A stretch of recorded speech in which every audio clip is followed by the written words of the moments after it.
Hello and welcome to my Yu-Gi-Oh channel.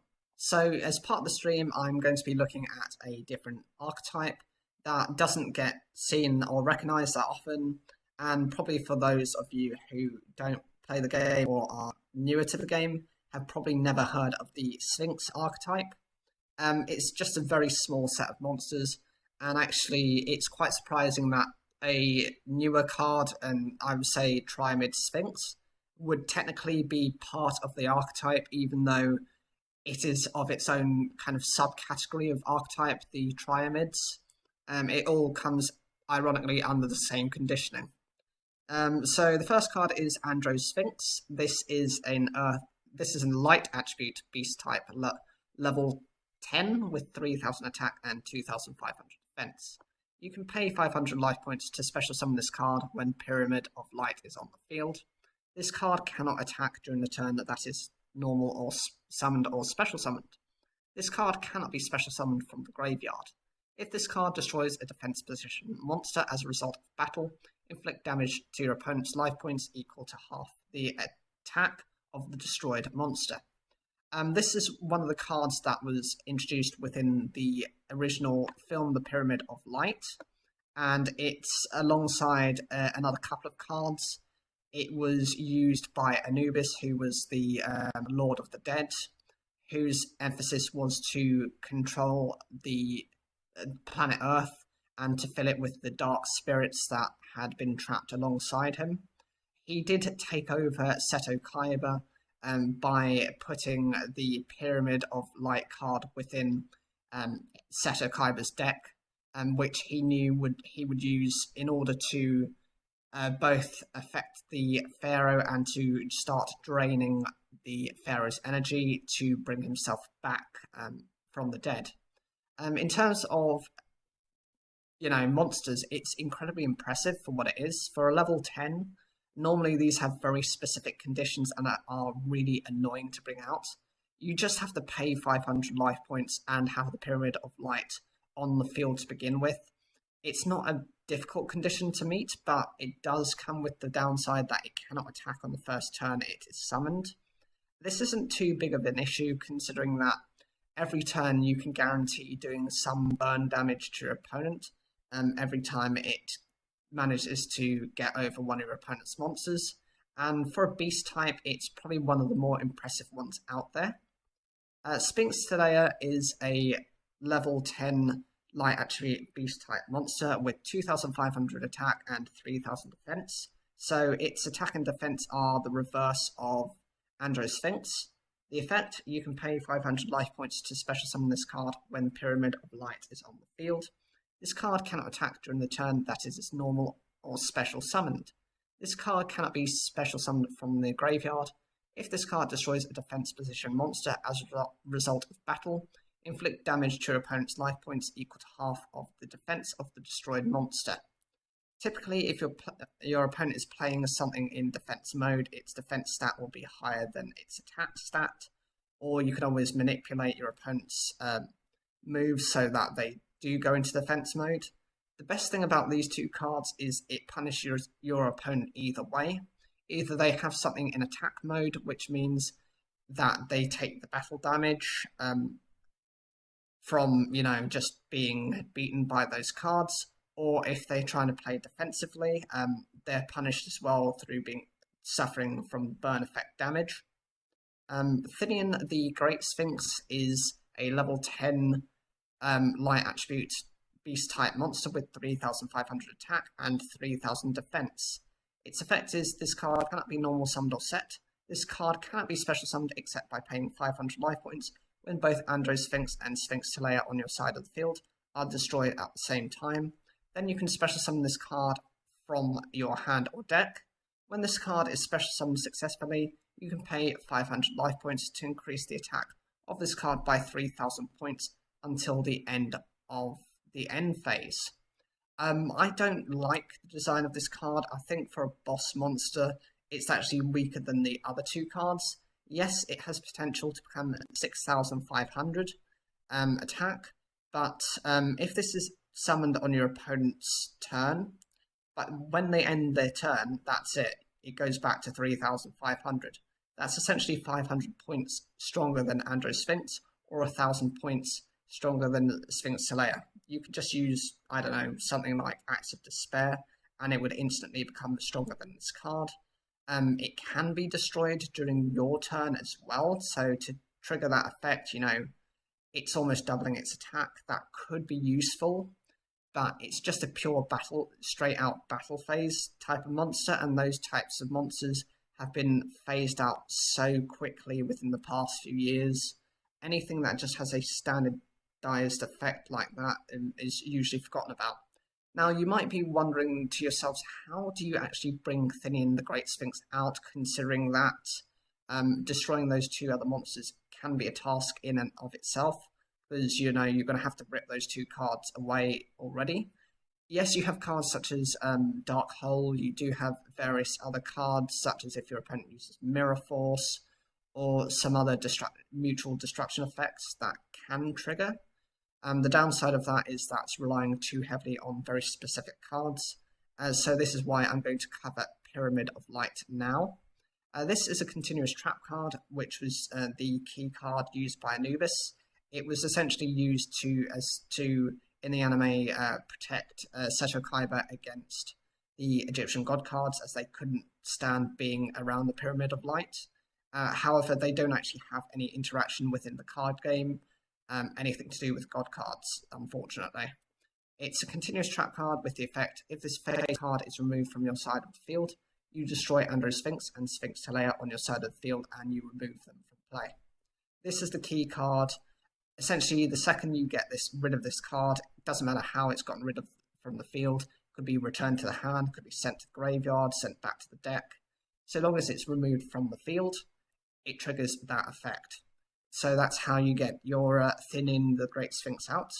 Of course, you want to be doing this more likely on your turn, so things that even like Card Breaker is an example of a card that can remove this card. You've got there's a trap monster there's a tuna monster that Jack Atlas had, which could I think it's called Trap Eater, which could just special summon itself by removing one of your continuous trap cards. That's another example. There are a few specific examples out there, but I'm sure you can find those on your own. Out of those, this card is only useful within this type of deck, but it's only a 4-card mini archetype, if you can even call it that. And these cards are they're better designed to support beast types in general, rather than being their own archetype. Now, the card I mentioned before, Trimid Sphinx, technically, because it's got Sphinx in its name, is part of this archetype, but not really in one way and really not in the other. It's just a naming kind of thing. It's no restriction on it. It's a level 10 with 2,500 attack and defense, and it's an earth attribute with a rock typing. Its effect is it cannot be normal summoned or set. It must be special summoned with the effect of a Trimid card, and it cannot be special summoned by other ways.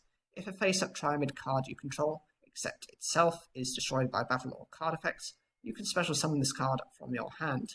While you control another Trimid card, this card gains 500 attack and defense for each field spell card with a different name in your graveyard. Also, monsters your opponent controls cannot attack except to attack Trimid Sphinx. I think the Trimid archetype has about 3 or 4 different field spells within it, and they rely very heavily on interchanging between those field spells. They have various effects to either boost defense, boost attack, and prevent monsters from being, affected when they go into the battle phase by any spell or trap cards. I think those are the general aspects of those effects. So this can become a 4,000 attack monster, and it does force your opponent's monsters to attack itself rather than your other Trimids, who they can gain stats, but it does take a while for them to gain those stats up to a level where they're decent. It does have to be summoned by the effect of a Trimid card, so it is limited to what you can do and what your opponent does, and you do maybe have to destroy those cards yourself to control how you play the deck. That's kind of the biggest concern of the deck, and why it's probably not paired with the general Sphinx archetype within themselves. This is meant to be in itself a god card or a win condition. It's called Exod, Master of the Guard. If you look at the design of it, tell me what you think it is. I'll give you 5 seconds to decide. 1, 2, 3, 4, and 5. If you guessed Exodia, you would be right. It's a win condition version of Exodia. I think it's like the third version of it. You had the original Exodia, then you had Exodia Necros, which is the dark version of Exodia, and then you had this completely out of the blue rock type version of it. And it's specifically supposed to be for this archetype. Anyway, it's a level 8 Earth Attribute Rock type monster with 0 attack and 4000 defense. The effect is this card cannot be normal summoned or set. This card cannot be special summoned except by attributing one Sphinx monster. Each time an Earth Attribute monster is flip summoned, while this card remains face up on the field, inflict 1000 damage to your opponent. Okay, so the whole point is that this is a very defensive card. It prevents your opponent from getting over it, whilst at the same time able to do that 1000 points of burn damage each time one of your Earth Attribute monsters uses its flip effect. Whilst this is okay as an effect, it's not powerful enough these days. It has no inbuilt protection for itself. It can't protect itself from spells, monsters, or trap effects, so it can be easily gotten rid of. Alternatively, there are monsters that can reach over that level of attack, and so you can easily kind of one-shot the card if you want to. It's decent, but I think it would need an evolved version of itself with some kind of protection to make it viable to today's standards. Miraculous Sphinx is actually a card I have. I picked it up within the set it came out of, and I love the design because it had that really nice shiny grey foiling behind it. I love the design of the card, but it's not really that useful. It's a level 6 Earth Attribute Rock type monster with 2400 attack and 1200 defense. Its effect is your opponent cannot select a down defense position monster as an attack target. So the point of this card is it protects your flip effect monsters from being attacked or disturbed whilst they're doing their thing. You've got cards such as Guardian Statue and I think it's called Golem Century that when they flip themselves over can return a card from the field to your opponent's hand, and so that would help to trigger off the effect of Exod. But also this just provides that level of protection. They have to get rid of this card first before they go after those flip effect monsters. Cryosphinx is a Earth Attribute Rock type monster. It's got the reverse stat lineup to Sphinx with 1200 attack and 2400 defense. And the effect is when a monster is returned from the field to the owner's hand, the owner of the returned monster selects and sends one card in their hand to the graveyard. So this is meant to punish your opponent from when those cards are interacting. The really good thing about this card is that it just essentially punishes your opponent. Combining the two cards together means you're doing more than just returning those cards. You're actually punishing them every time you do that. There are other cards out there. I think there is a card, I can't remember the name of it. It's a continuous spell card which forces you to pay 500 life points but each turn, that every time that a card is meant to be sent to the hand, it's removed from play instead. So you can combine some of those cards together and they actually work to do that. And the final one of these cards is Guardian Sphinx. It's a level 5 Earth Attribute Rock type monster with 1700 attack and 2400 defense. Its effect is once per turn you can change this card to face down defense position. When this card is flipped summoned, return all monsters your opponent controls to the hand. What's great about this card is unlike the smaller monsters that can only return one card, this returns them all, so you're able to disrupt your opponent completely. They return all their cards and lose a lot of their resources through the effect of Cryosphinx. And actually, it's really useful. 2400 defense is enough to make it viable. And even though it's only 1700 attack, more than likely you're not really going to keep it into attack mode. It will be flipped face down to keep resetting those effects. I love the design of the archetype, and I think if it had some more cards alongside it, it would be that much more useful. I'm actually going to cover just, even though these aren't part of the archetype themselves, I'll actually just mention them briefly. You've got Medusa Worm here, which is an Earth attribute rock type monster.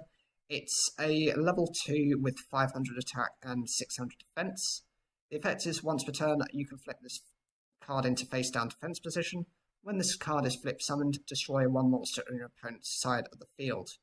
Whilst it's not directly part of the Sphinx archetype, it was in the same set as Exodia, and so it's intended to work alongside it. Cryosphinx would prevent this card from being, attacked whilst it's face down, so it could keep using its ability, and you could keep dismantling your opponent's deck. I think there's something called Grave Ogre. Grave Ogre.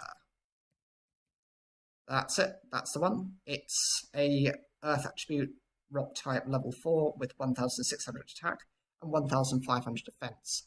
While there's a face down defense position monster on your side of the field, no player can select this card as an attack target. Each time a monster on your side of the field is flip summoned, you inflict 300 damage to your opponent. So alongside with Exodia, this is another way of burning your opponent for damage. It's quite decent because if you're flip summoning multiple cards within a turn, you could be doing 600, 900 points of damage consistently, and keep doing that, you're going to put your opponent into a position where they can't do things. You can combine it with things like Book of Tayo or Book of Moon to kind of keep changing their battle position and keep using those effects so they don't end up having to be once per turn. Putting them in a position where they lose cards in their hand and are losing life points at the same time. Let's have a look. I think it's a Sentry card. That's it, Golem Century. It's a level 4 Earth attribute rock type monster. It's level 4 with 800 attack and 1,800 defense. Its effect is once per turn, you can change this card to face down defense position. When this card is flip summoned, you can target one monster your opponent controls and return that target to the hand. This card is also very useful because it's the higher of the two level 4 monsters. It's got the same attack as the other monster, but it's slightly better in its defenses. So you're able to protect yourself, essentially, even if you have to set this on the first turn and you don't have much backup, it's probably going to be okay. My only concern is that this deck is very slow, and you have to be committed to a stalling strategy in order to rely on using it. And the other card is a statue card. Where is that statue? That's it. This is Guardian Statue. It's a level 4 Earth attribute rock type monster with 800 attack and 1,400 defense. It's really good for the effect. Again, once per turn you can flip this card into face down defense position. When this card is flip summoned, you return one monster on your opponent's side of the field to its owner's hand. Again, unlike Golem Century, this is 400 defense points weaker. It's not that big of a deal, but it can make the difference from your opponent kind of being able to get over this card versus your Golem Century, which might be able to protect itself slightly more. So what do you think of these cards? Have you ever heard of them before? Is this a deck you'd consider playing as a small rogue strategy or just as a bit of fun on the side? Whatever you think, make sure to leave those in the comments down below and like the video. Make sure to subscribe. I look forward to any comments you have. And I hope you enjoy the live stream. Please donate. It's for a good cause. And I'm just also helping to make sure that people aren't lonely over Christmas.